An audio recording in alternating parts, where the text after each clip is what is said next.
PigFive, this is for you. If you're not PigFive, skip to this time point. Do you see yourself in that reflection? Good. I'm talking directly to you.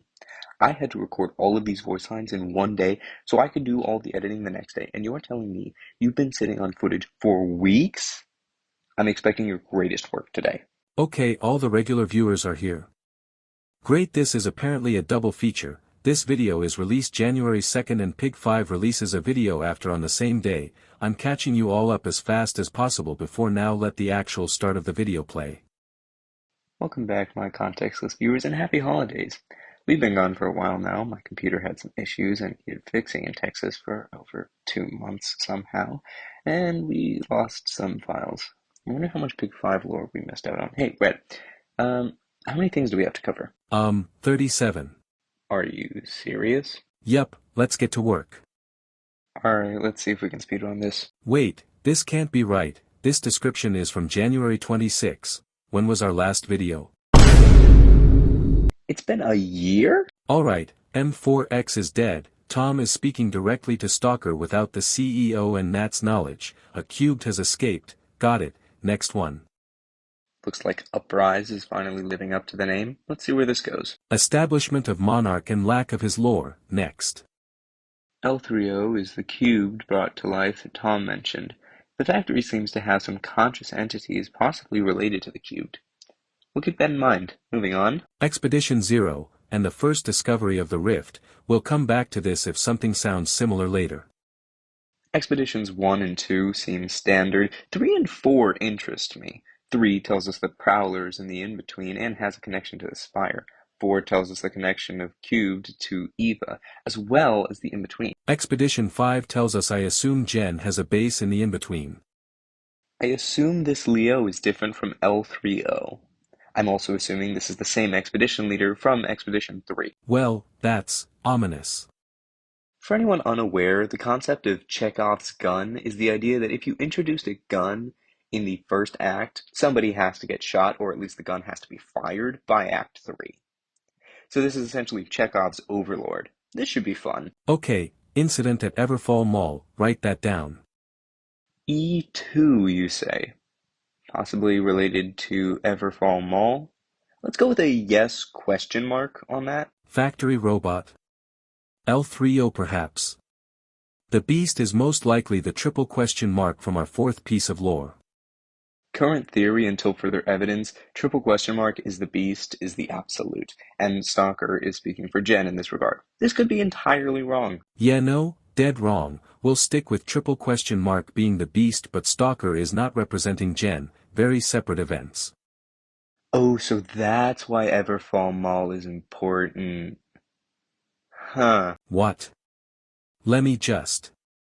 Oh, it's a bacon cipher. It says, I still see you, Trent. Weird. Man, what happened in there? Oh great, again. Another bacon, this time with tap tap tap, then switching to, let me out. Well, that's strongly worded. Everfall went from a public mall to completely classified. Wow. Tapping, I'm guessing this is Trent. I'm not too worried about the Stalker's corpse comment. There are multiple of him. He dies, it happens, he just kinda does that sometimes.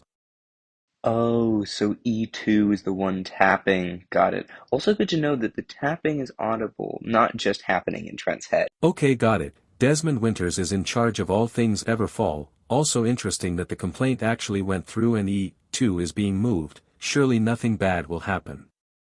Okay, something bad must have happened. Let's check that Morse code. Red? Yeah, let me see it. It says, get out of my home, and that isn't Morse code, it's tapping code. So it was E2? Literally the only candidate. Fair. Well, that was intense. Obvious language is obvious. These three are cubed and on a war path with Earth. I'm sure that'll be fine. It's nice to see Sarah again, although her mission is to find the administrator. I don't think she cares what happens to humanity. Well, that speaks for itself. Who are we? Feels like a pretty direct question. My immediate thought is the four major companies, but at this point I think we have shifted so far beyond that. We'll put a pin in this for now. Is that a cipher? Yes, stage is the name of the universe. Actors being given roles thus makes sense. next is, scripts, that weren't given out, my guess is directed the show, oh no never mind, it was, play, which still makes sense. The previous name mentioned was Leo, not L30, and another mention of memories. I might be wrong, but I feel like it would make more sense for L30, a cubed, to meet with Ironheart, also a cubed. The naming feels intentional. Could it be that Leo turned into a cube in the in-between, taking the name L30? All very valid theories. They are talking about all this like there will be a universal reset. Is there going to be a universal reset? The heads of the movement have their own individual systems? Yeah, Earth might be screwed. The CEO's use of Stalker's real name, Zack, is quite interesting here. They seem to be more buddy-buddy and down-to-earth with each other than they are boss and employee. Does no one ever really die in this series? Like, ever? Emperor is order, director is chaos, got it. That fits 2 of our 4 Lord roles from earlier. And that was the last file as of recording. Wait, wasn't there a DeviantArt thing we should be checking? Dear God.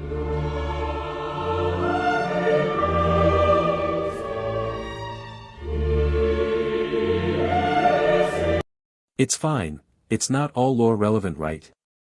I gotta read it all just in case. We are following the story of Connor, some biomass part metal, thing, and an encounter with something literally called, the Thing, which I assume to be E2 due to its proclivity for tapping. Connor seems to have been one of the squads from the expeditions, I can only assume under Leo's command. Ship flown by Captain and his AI assistant Lisa, invaded by Abyss and Void. Captain is reading the E2 file near the beginning of the story, interestingly enough. This whole thing becomes more important when connected to later stories that we're about to see. Mimi and Cade, is this just repo, robots in a facility extracting valuable items to meet quota, and everything is trying to kill you? Both characters have very interesting concepts. Cade has a coin slot on his chest that he needs to use to shoot his gun, and Mimi deletes actual memories to download TV shows, not just any TV shows, Breaking Bad, all of Breaking Bad. They find a human, do an expedition with said human. Run into the Thing from Connor's story, then find what I can only assume to be Connor himself, and tear out his core. The human Tom is a first-hand example of what Everfall Mall does to your mind, short answer, not good things. This story follows a being of light known as Cadwell, and Desmond Winters? Desmond, the same guy that we mentioned was in charge of all things Everfall Mall, before stuff went down. I assume this is the same Desmond from the first database Aftermath stories? Whatever. Cadwell plans to find where Lisa's ship jumped to. Back to the original database Aftermath chapters following Desmond. Desmond and Robin are facing a horde that is approaching them. Desmond calls in a favor from Cadwell to help them. Cadwell had been experimenting with the blue blood that has a severe negative effect on anything corrupted or just on anything really. Desmond also has to get help from the rift creature from the first few chapters. And time. That's everything so far. Like I said, PigFive will be releasing a big video right after this that you should all go watch now that we're all caught up. And subscribe to him. We'll see you all next time, and remember. That's just an analysis. An ARG analysis.